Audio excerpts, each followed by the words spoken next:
Hi, friends. Thank you for being here today and joining me. I have an extra special episode to share with you today, and it is an interview that I did with Praise from the podcast Branding Your Business. Now, Praise is a branding guru. She started as a photographer and she's branching into all of these other incredible areas, helping female led businesses build incredible, sustainable brands. So if you are curious about that at all, please check out her podcast, Branding Your Business. I had the privilege of talking with her about how I branded my own business and how that led to me creating Storyteller's School, which is my flagship group mentorship program that really dives in with documentary photographers about how to tell meaningful stories for their clients from the foundation of knowing their why. So when we know our why, we can build a really fulfilling, sustainable business because we understand what it is that we bring to the world. And that's what I bring to you in Storyteller School. And that is what I'm discussing with Praise on this episode of Branding Your Business podcast. So without any more waiting, here is the discussion I had with Praise.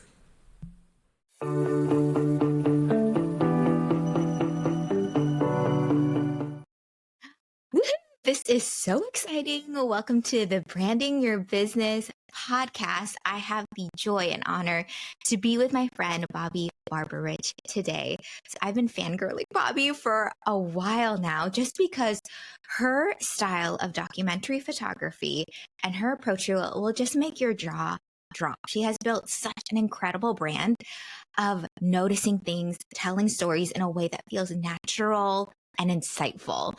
But that's me just fangirling a little bit over Bobby. Bobby, can you tell me a little bit more about you and to our audience about what you do and what brings you joy? Hi, Praise. Thank you for having me. Hi. And it's funny when you're saying my brand, that word kind of shocks me. Like I know what it is, but for so long I resisted branding, and being intentional about it because I didn't want to be a brand. And then I had this realization. I'm like, wait a minute, what if I'm the brand? And that's what I'm fighting against, right? Like it's my own kind of internal crap, which we'll probably talk about later.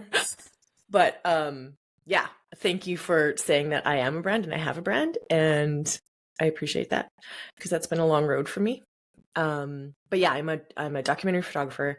I shoot weddings and families, and I absolutely love it. I love just being able to sink into a scenario with people and just unabashedly observe them living their lives. Humans are so fascinating, how we express our personalities and our emotions, and just I find it so fulfilling to be able to make images of the stuff that I'm seeing, and then be able to give it to people. It just seems ludicrous to me that this is something that I'm allowed to do. You are allowed and the world needs it. So it's like a little bit of both. But yeah, so I've been doing that for 10 or 12 years whenever I accept that I was calling myself a photographer. And then over the past couple of years, I've started coaching, and I also have a podcast, which is, Praise and I were talking just before this interview started about how much fun it is to do this. So yeah. Which makes sense just because I feel like it's another medium for you to notice humans and the human experience and for you to tell that story, but now through more like audio or video, not so much photo. And yeah, it just seems like your calling and what you're wired for is to be this storyteller, which let's back it up a little bit. I first want to just touch on you are not my only friend who are like, wait, I have a brand. And I'm like, yes, you have a brand. Doesn't matter if you have accepted it or not, because people are already making associations about you, right? It's what they think, feel, and say about you. So I always joke that you have a brand whether you intend to or not. Like my dad, my like 65-year-old dad living in Florida, retired, has a brand, Yeah. even if he's not putting intention around it, they associate him with something. So might as well own it, right? And like put Yeah. more intention around it too. So all of that to say, I feel you. And I feel like the battle is real for a lot of people. Yeah. Yeah. Secondly, though, you were saying when you also decided to call yourself a photographer was Mhm. maybe 10 or 12 years ago. Let's back it up because it seems like you loved it, but you had to dive into it. Can you tell us a little bit about the story of like, okay, I'm going to start this photography business? Yes. Which is, when I think about it, the most terrifying thing I had ever done, but also the thing I knew I had to do. Like I couldn't ignore it anymore. I was working as a dietitian I was in academia, and by all analysis, it was a really good job. And I hated every second of it. And I had worked so hard to get my degree and get all my like all the things you have to do in order to call yourself that. And I was like, I hate this. Like, I don't want to do this. And I just decided I was going to move to this. So I had started like kind of dabbling in writing, and because I've always written as well. I have reams of poems from my high school years that I still have.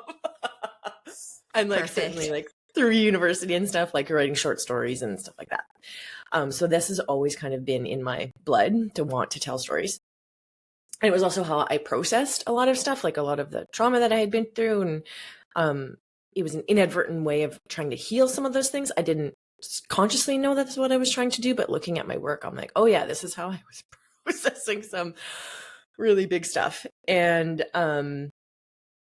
I just had been traveling a little bit, like getting bigger and bigger assignments. And I had been coming to this place I was living in Alberta, and I came to this place in British Columbia and was like, oh, this is like really fun. Like, look at these people just doing what they want to do. And it had never occurred to me that you can just do what you want to do. Yeah, like it was honestly mind-blowing. And there was a whole city of them, of these people walking around doing what they want to do, like prioritizing the joy in their life, like skiing and running. And like I was like, oh my God, it really kind of blew my mind open. And then I came back to Edmonton where I was living, and I was like, maybe I can do that. Maybe I can do that. And maybe I can write and shoot the stories I'm writing. And then I realized like I don't want to sit in my desk and drive 10,000 kilometers to write a story. Why don't I live there? And so then I quit my job and I got a divorce and sold my house. Plot twist. I'm someone who likes to dive in. So I was like, goodbye, cruel world. I'm doing this. And it certainly wasn't easy, any of that stuff. But I had come to like a breaking point where I had to make a really big decision. And then I moved here. And then it was a couple of years. I worked as a cashier in a natural food store for a while. And then I ended up getting a job as a dietitian again, just because I got scared and I didn't believe in myself. And so then it was kind of, I ended up like, 5, 6 years, 7 years of doing that, as well as building this photography business in the meantime. Yeah. Wow. Well, first of all, it seems like this town called to you.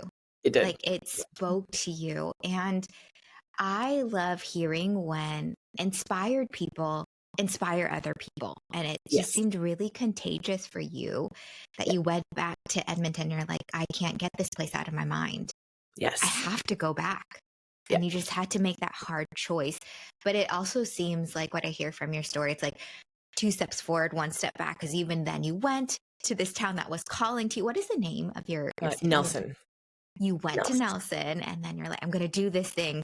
But then you kept on going back to the safe job of, Yeah. wait, this is a town where people do what they want and do what they love to do. Where I'm still going to play it safe. I'm at least in the town, but I'm going Yeah. to play it safe. And I want to hear more stories like yours, Bobby, because we always see just the highlight reel of like, look at Bobby's thriving business. It's growing. She's coaching. She has a podcast. But then we have to like look back and like, okay, but it took her a little It's bit. been a minute. Mm-hmm. It's been a lot of like, oh God. Like, yeah. And I thank you for saying that actually, because I really feel like in the last like 4 or 5 years, things have been going the way that I now want them to go. Like, I feel like I'm in charge of my choices. But 7 years of like struggling and like really struggling and relationship issues and like huge like shifts in who I am as a person and like dealing with all my childhood crap, and all of that had to happen before I could start like living the life that I want to live. And yeah, that was like 7, 8, 10 years of hard work. So yes, it seems like I'm doing great, and this has not always been the case. Yes, that makes a lot of sense. Well, how you're describing it, I'm seeing it like your heart and mind were filled with other things, like the things that make us us, right? It's like our Mhm. childhood traumas, how we were raised, our life experiences.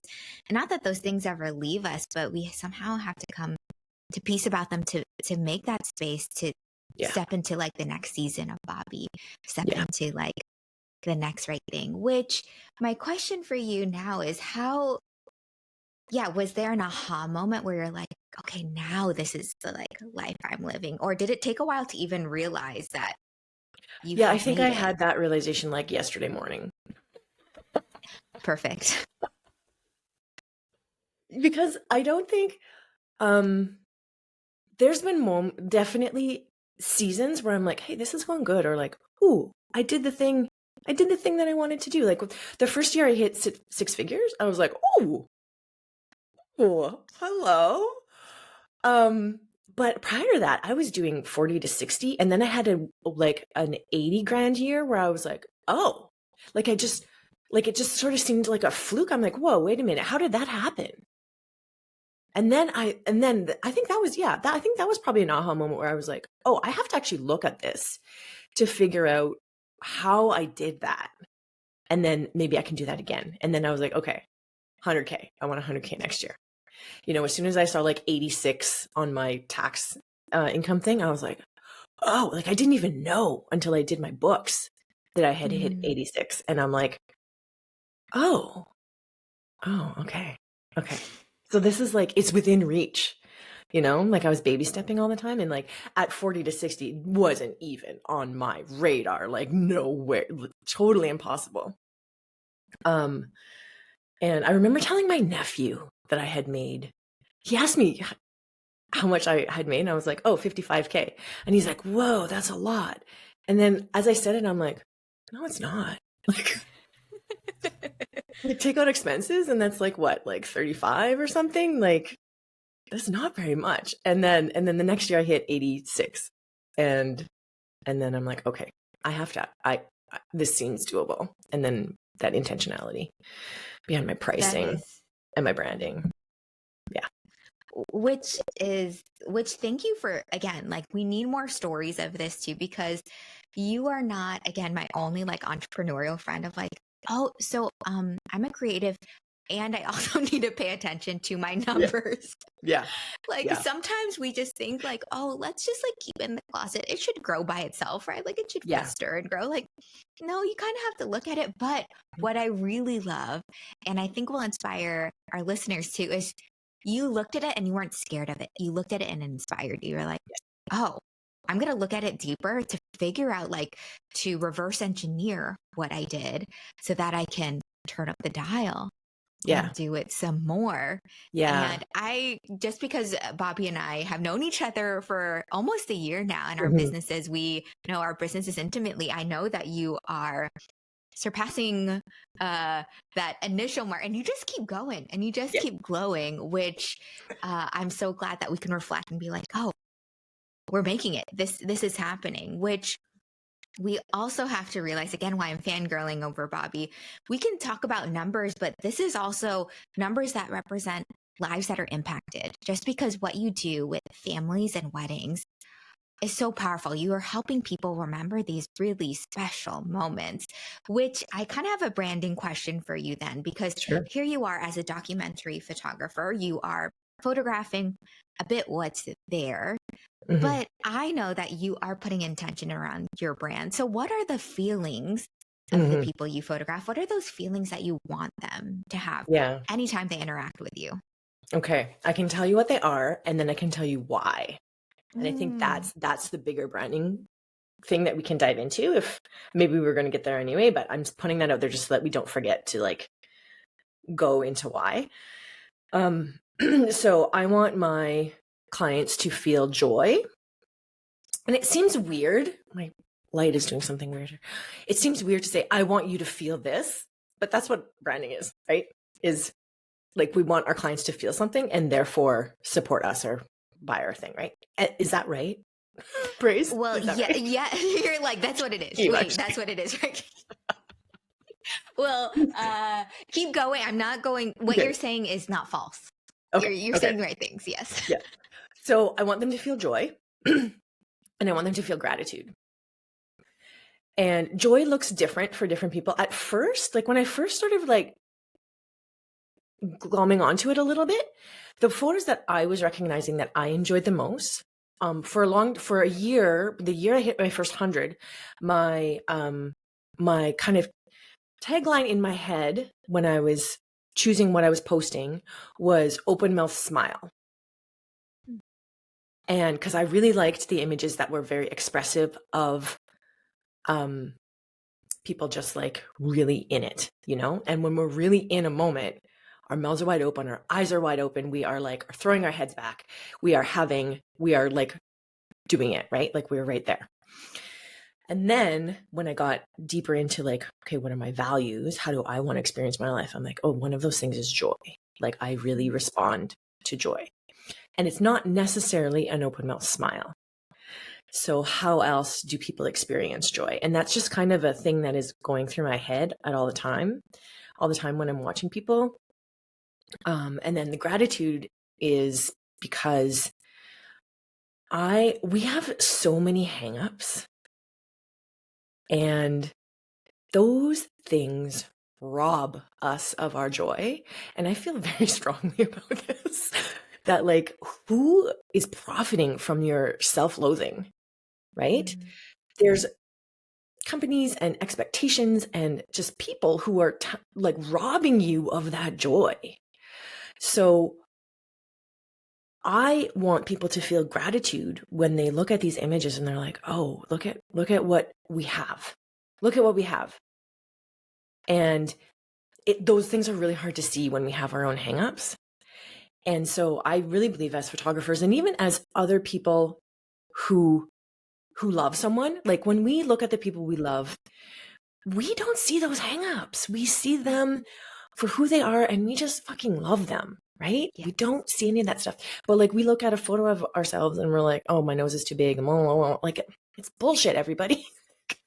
So I really want I hope that my photos will help people through an act of gratitude of like being able to see what it is they have and the people that are in their lives, that they will be able to embrace with joy, like how they are actually showing up, and shake off some of that shit that society has piled on them in an effort to like keep them down or make them buy stuff because they need to fill this hole of self-loathing with a product, you know?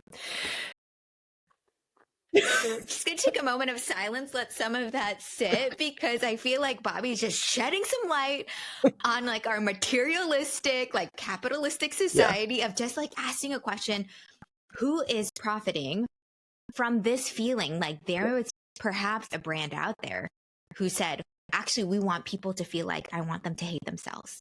Or Yeah. it was like, honestly, like a sense of evil that wants us not to feel that joy.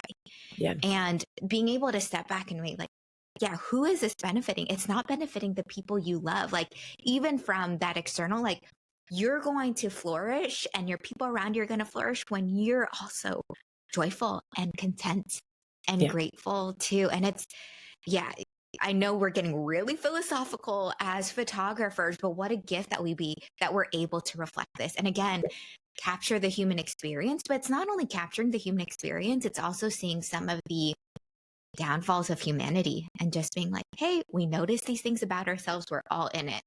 How can we step back? And I love that you tied your key feelings also together.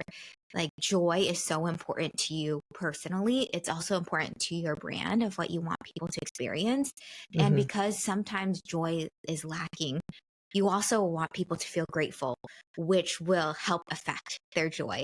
And I love the full circle of that too, which, okay, let's back up more. You're like, Praise, I don't want you to forget to ask me why. How did you come to this? Like, these are the feelings. Why is this important for joy and gratitude to be those key feelings that you want your brand to produce in the world? Thank you for pulling those together. I don't know if I've consciously thought about it like that, but absolutely. I know that's what I described. But again, like having someone reflect something back to you makes it make sense. You're like, oh yeah, I am doing that. Or like, oh, hey, I am beautiful. It's a nice little metaphor there for a photo. Nice story, Praise. So why? Because those are so I did a lot of hunting around I had never even like thought about what my values are. And then I had a coach and I did this exercise of like really figuring that out. And the main ones that came up for me were joy, connection, and adventure. And I had a bunch of others, but everything kind of like piled into those values. Like for adventure, I don't mean like climbing mountains necessarily. Sure, like that happens around here a lot, so that superficially connects with people, but adventure is also like curiosity and open-mindedness and a willingness to try. And it also embodies connection because you're connecting with the earth, you're connecting with the people you're doing these adventures with, and we experience joy when we're having adventurous, mind-opening times together, right? So yeah, there is the through line between those. But those are things, so I did that work and I found out that those are the things that I want to experience in my life. Those are the things that I gravitate towards. Those are the things I want to have. And I want, because they mean so much to me, I think other people like would feel the same way. So my people also want that. But the reason that those became, my brand didn't make a whole lot of sense to me until I like figured out why those values are so important to me. And this is the work that I do with my students is why? Why do you have those values?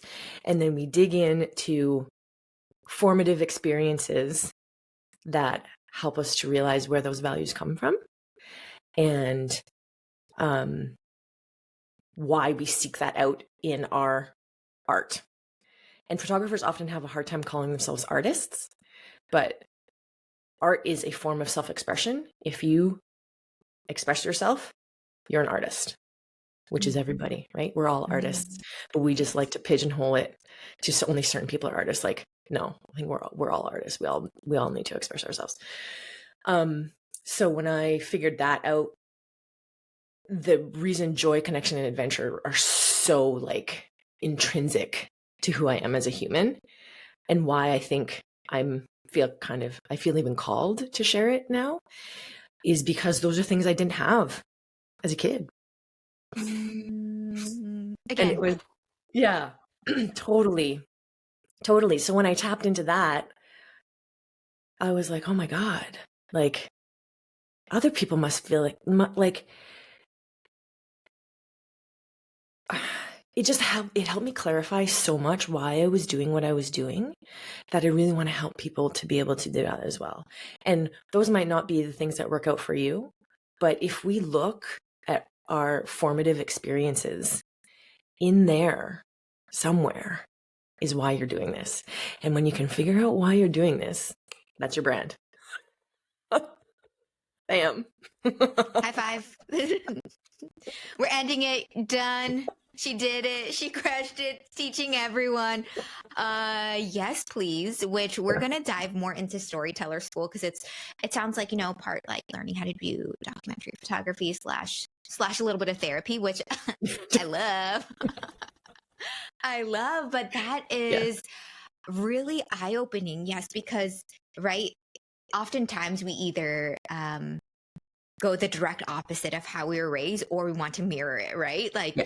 because there was something lacking. And thank you for so vulnerably sharing that, because oftentimes as adults we have to parent ourselves still, or parent our inner child, or the Mhm. things that we lost. And it Yeah. seems like, which is also something so magical, in that the opportunity that your business has presented to you has given you that chance to become a whole Bobby, a Yeah. more full Bobby.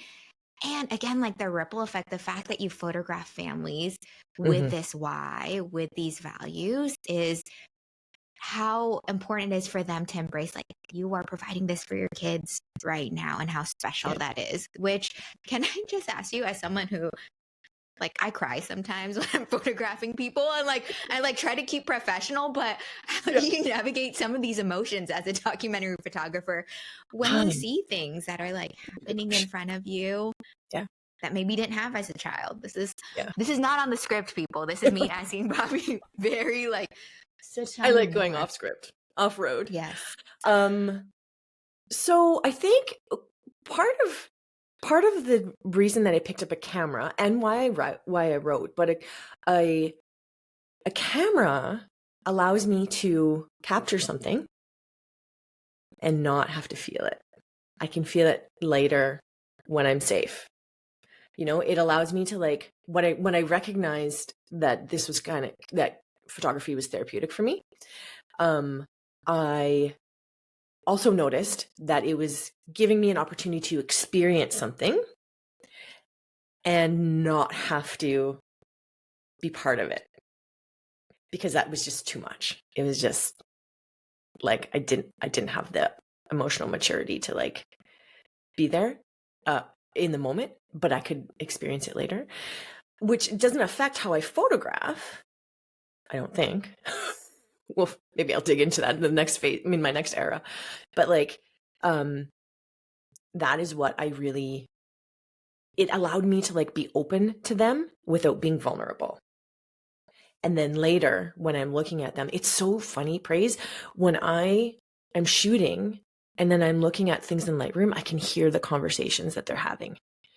Like, my brain is healing now. Like, it's getting to the point where I can experience the stuff while I'm shooting it. And I'm much more open. And yes, I definitely cry when I'm like, I get tears in my eyes. And if parents are crying, I'm like, definitely that happens now, but it never used to. Like, I don't think it's really only happening now that I'm at another, like, phase in my life, or in my healing, which is another phase in my life. And so, yeah, so that, like, separateness for a long time allowed me, I think the universe was like, hey, like, you can do this, like, you can be part of this. And so it allowed me to, like, feel like I could witness that. And then now I can feel it with them. Now I'm in a place where I can, like unabashedly cry at weddings, or, like, especially, like, something that really super gets me is when kids are really close to their grandparents. I never had grandparents, so that really gets me when they're just, like, soaking it in with them and, like, holding their hands and, like, talking really close to their faces, and the grandparents aren't necessarily making any sense, and the kids are just, like, right in there with it. Like, that's so special. Like, it's so special, and it to be able to, like, see that at a wedding or at a reunion, or like, even if you're close enough to, like, to be able to, like, live with your grandparents and stuff, that gets me. And there's often, like, our society is so mean to our old people, like, oh, they're just this, they're just that, but they have so many, like, oh God, like, let's just listen to them for a bit, let's just hang out with them. Yeah. But, yeah. Don't I'm put just, baby in a trying corner. to stay composed, but also, I have to give myself permission, and any guest on this podcast, we can always cry if we need to on this podcast, but just how you paint that, which first, the body and mind are so smart in that it's doing what it did best to keep you protected, right? Like Yeah. it knew your brain had to heal to a certain point. And that what's amazing is that your camera was your safety. It was like the blanket that you were kind of carrying around too. Totally. Not that you could disassociate necessarily, but you could put things in a box until you were at a safe place to process things later. Yeah. And first, we have to acknowledge for people who are hiring photographers, like hire humans who have that ability to feel, because like what a service your clients did for you and allowing to trust you and bring them into your family so that you could also witness this and see it with your like talented artistic eye. But what a gift it was for you to witness and process this as well, which is something Yeah. so beautiful and so wonderful. And It yeah. feels very reciprocal. I think that Mm. was that was at a point where like that's where okay, so I make my first 100K and well that was easy and boring. What like I did some like I just raised my prices and then I picked up a bunch of clients that I didn't really align with, and then the next year I was like no, I am just doing this for me because now I know it's possible to do that. Now let's see if I can do it the way I want to. But what I realized in that year and every interaction since is the more that I am opening up myself to my clients, the more it feels like this giving, caring, reciprocal relationship. Like the more I can be vulnerable with them, the more they're going to be vulnerable with me. If I'm this kind of superficial photographer, like in my past, I would be very like thinking, okay, I'm going to get the Milky Way, but like very technical about stuff. But I just realized for me, that was just a distraction. It was just stopping me from doing what I really actually do want to do, which is like hold their hands with my camera and like cry. Or like, is it called cute aggression? When you like want to eat the thing that you love? Yes. So what's the English language is so limited, but there's a word in Tagalog that that kind of encapsulates that. And in a few Asian cultures, they have that word where you're just like, I could eat you because I love you so much. Want to consume you.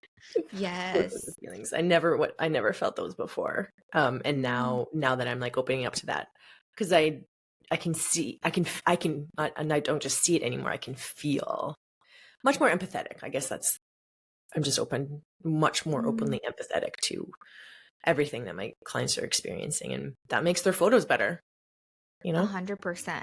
Which, okay, I want to ask you, because this is something that was such a part of your journey. And it seems like it took a few evolutions and years, but you have this amazing program called the Storyteller School, which I want you to just unashamedly brag about because I know it's amazing.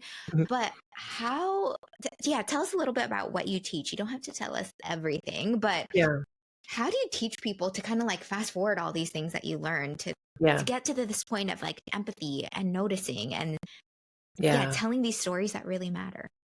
Well, for me, it was like this lifelong journey of just kind of stumbling across this stuff. I think the universe in many times tried to be a lot more direct, but I was like, no. Ignore. Come back later.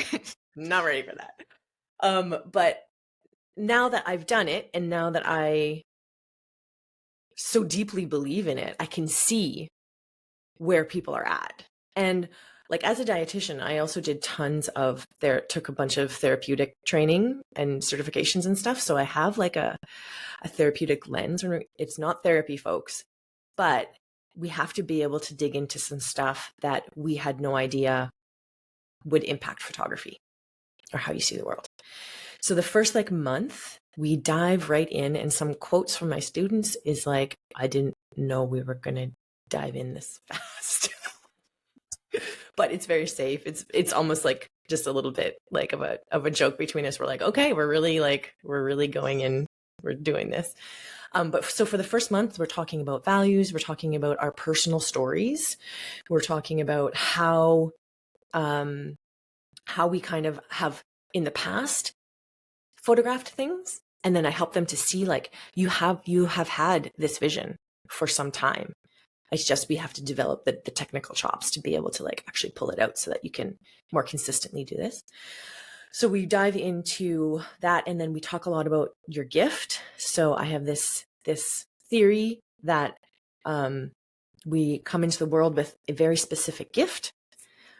Our tribulations help us to form it. And then in our later years, our task is to give it away. And so we go through a lot of the stuff that they have maybe not processed or they are processing, to look at it from the perspective of, yes, and there's something that you have that your clients need. And that is sometimes really hard for people. They're like, this is just photography. And I'm like, no, it's not. No, it's not. And if it's not, then I'm not the person for them. Right?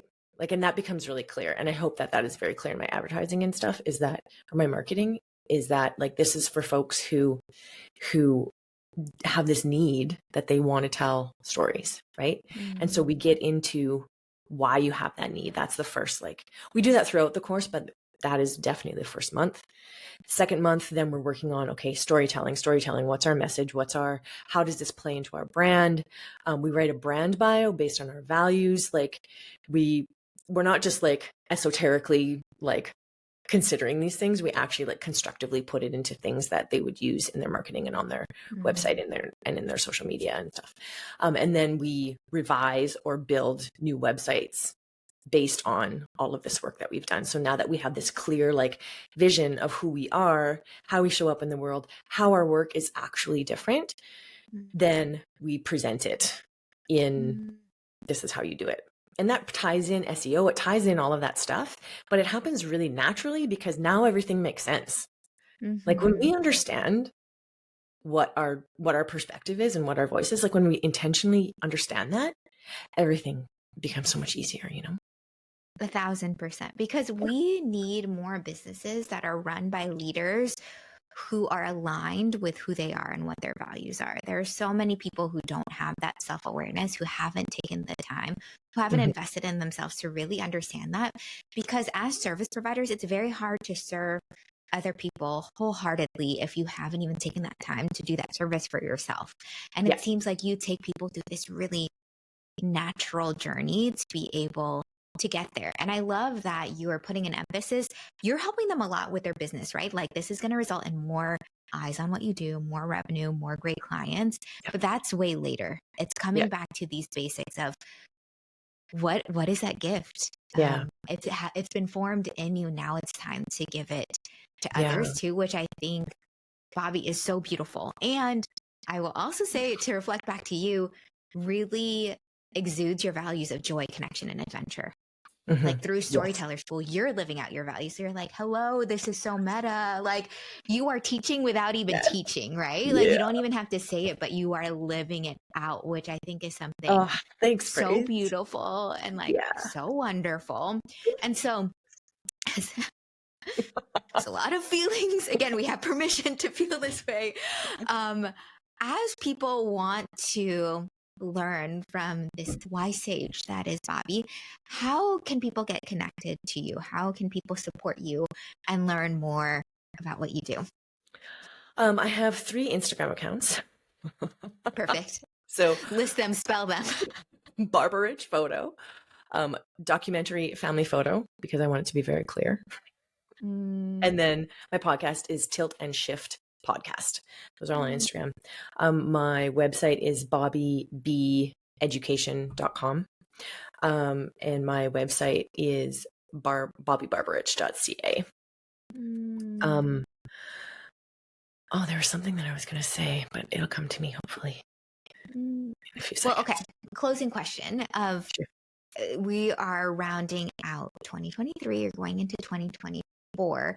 I know it's like very trendy for people to have like a word for the year, which is kind of it's branding. We're branding the year of 2024 Yeah. for Bobby. Do you have an inkling or Oh, intuition of wow. what you want your next year to be?